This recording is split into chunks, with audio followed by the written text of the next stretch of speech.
All right, here we are back at Fabricam. This is another app at Fabricam. It's the Fabricam message board, and I'm going to use this to show you a cross-site scripting attack. This particular message board allows you to post messages. You can say like hello, and the messages that you post will be stored. And if we go and look at app data, it's just stored as a text document and displayed to all users that walk up to this website.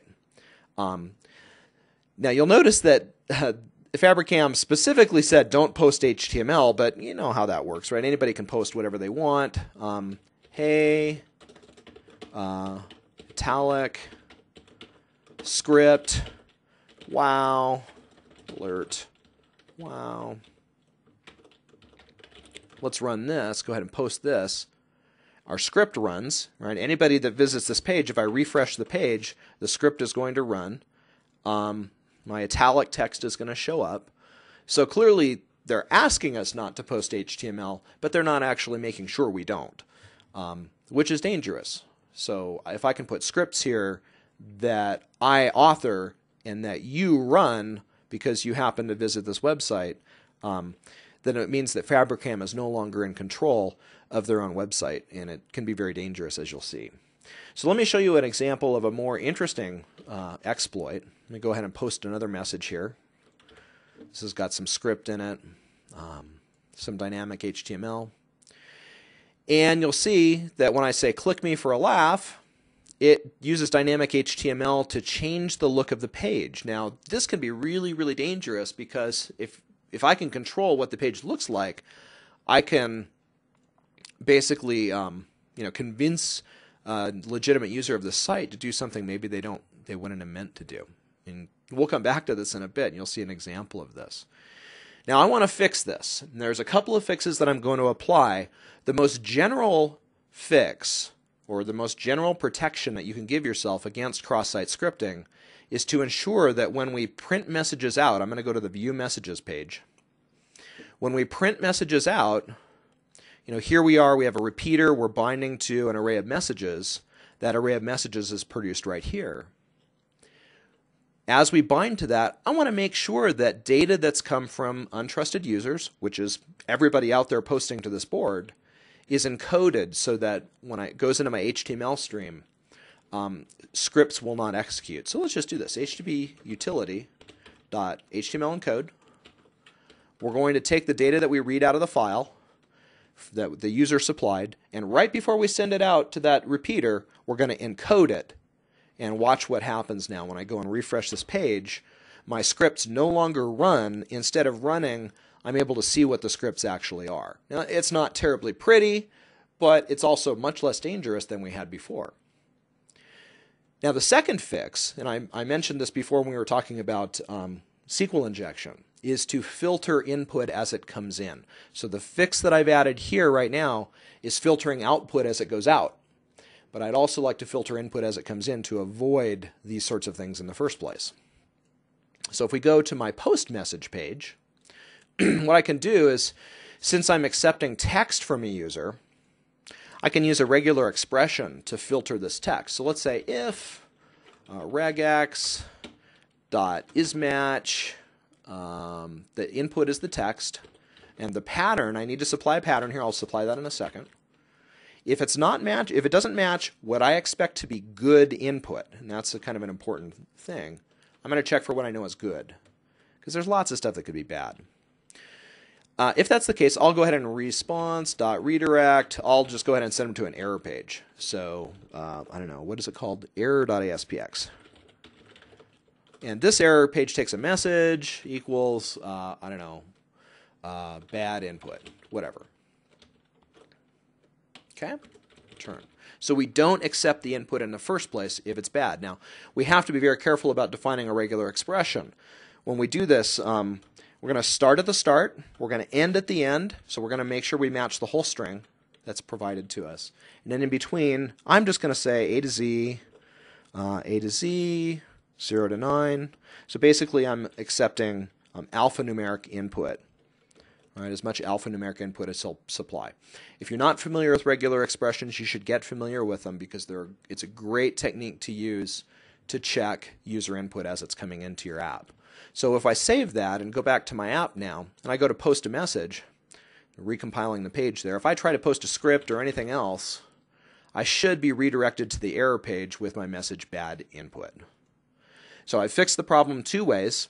I fixed it, first of all, by encoding the output to make absolutely sure that if anything slips through, it will not impact my users that are viewing that page. And that's a great rule of thumb. Whenever you're generating dynamic HTML pages, which is really what ASP.NET's all about, right? You should make sure that you HTML encode data before it goes into your HTML stream if you don't trust it. That's just a basic rule of thumb. And on input, when you're accepting input from the user, filter it and do something with it. All right. Now what's kind of ironic is this particular error page that we're looking at also has a cross-site scripting vulnerability, and I think you can probably see what it is. The fact that we're taking a message on the query string, we can put anything we want there. Hey dude, right, shows up. We could put script in there, right, script, alert, hey, okay, and that one will run. Now this is a little different than the previous example that I showed you. The previous example was a persistent vulnerability where one user would give you some input, you stored it in a text file, and then you echoed it to all of the other users that came to your site. Right? It's a bulletin board. That's how it works. Now on this particular page, the user, it kind of seems the user can only attack himself. Right? Now here I am, changing my query string, and I get the funky page with the script on it. How can I attack other users with this? This is where phishing comes in. I'm sure that you've seen phishing emails that go out where, if the fella can write decent English and you can read it, it might possibly convince you to go to his website, where you might enter personal information and things like that. So what I have here is I have an example of a phishing email that impacts this website. Now, this is just a web page, but you can send HTML emails. So let's just imagine that this was an email that was sent out to Fabricam's customers and probably a lot of other people who don't know anything about Fabricam. Fabricam's customer is going to recognize the logo, and they're going to say, oh, loyalty reward. Thanks for being a loyal customer. At Fabricam, we take pride in the loyalty that our customers have shown over the years, and this year we like to give a little back. Click here to register for a free gift. Who wouldn't want to do that? In fact, it's almost so tempting that when you click the here button and you're told there's scripts on this page, are you sure you want to do that? You know what the user's going to do. They want their gift. Right? They're going to say, yeah, okay. And when they do that, they're going to be sent to the Fabricam error page. The attacker didn't spend the time to change the title of the page, but he certainly could have. Notice that the error page has now been turned into the loyalty gift page. And you know how that was done. It's done through dynamic HTML that was passed in the query string. Right? Here's the message equals. It's a very ugly message. Please log in, yada, yada, yada. If anybody actually spent the time to look at that real closely, they'd notice they had a problem. But I know that a lot of people out there, like my mom, she's not going to know to look at that.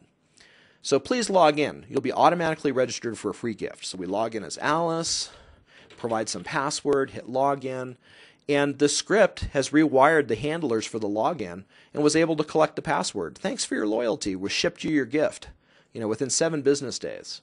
Oh, and by the way, I learned something about you. Your username is Alice and your password is whatever. That script very well could have posted that information off to another site. That's technically where we get the term cross-site scripting, because this script could gather information from this user and send it to another site that has nothing to do with Fabricam. But, what this is, a phishing attack is significantly amplified. The danger is amplified quite a bit, as you can see, when you have a cross-site scripting vulnerability in your page. Even something as simple as this particular one on the error page.